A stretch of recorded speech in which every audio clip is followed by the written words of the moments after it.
Yeah, I would say, it's usually the manufacturers that I'm saying that to, in fairness Right. of like, look, it's not your fault that you're in this position, but we do have to fix we have to fix our way out of it.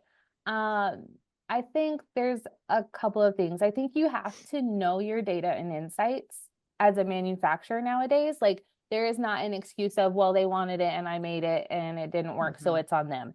Like, that is not going to work. And you have to be responsible for that. And you have to be willing to hang your hat on what you believe is going to work and what you don't. So I think um, that is one thing that I would say. Have a realistic point of view on what is this really going to do from a velocity perspective, and what can we comp it to? And I think that that's really important from a supplier and a retailer angle. I mean, I think with all of these trendy items, you're losing the value and the benefit that private label and own brands gave to manufacturers, and that they could give you the best cost because they were able to amortize costs over 2 or 3 years. They were able to be stable and dependable, and you knew you were going to have that business. And so I would say from a retailer perspective, and then also from a manufacturer perspective, one, don't get caught in the wave of these very incremental and trendy own brand items of thinking you're going to have that item 3 years from now, because you might not.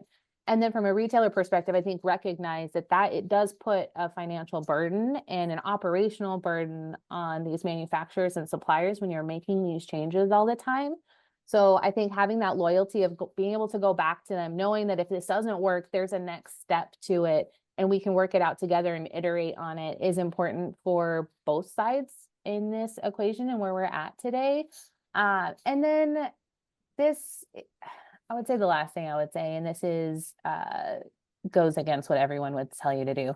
But All right, you know, let's hear it. perfect. Contrarian, I love it. Let's do it. Well, Totally my and it's wheelhouse. just Let's do such a it. small operational thing, but even if you're going to launch an own brand, leave some money aside to operationally execute that item at the store level. And I know that it's the retailer's problem if it doesn't get operationally executed on the floor. I know it's a dead net program. I know that you don't have funding for that, but just leaving a little bit of money to the side to make sure that your product gets on shelf, on the floor, and Mm. executed appropriately. Amortize it or justify it however you feel like you need to. But I think that is going to allow your product to be successful, and it's going to allow you to have the ability to pivot and work with these retailers. Whereas if you go in with like nothing planned, you're not going to be able to help them in any way. So, really think of this as a partnership, and consider doing that, would be some of my advice.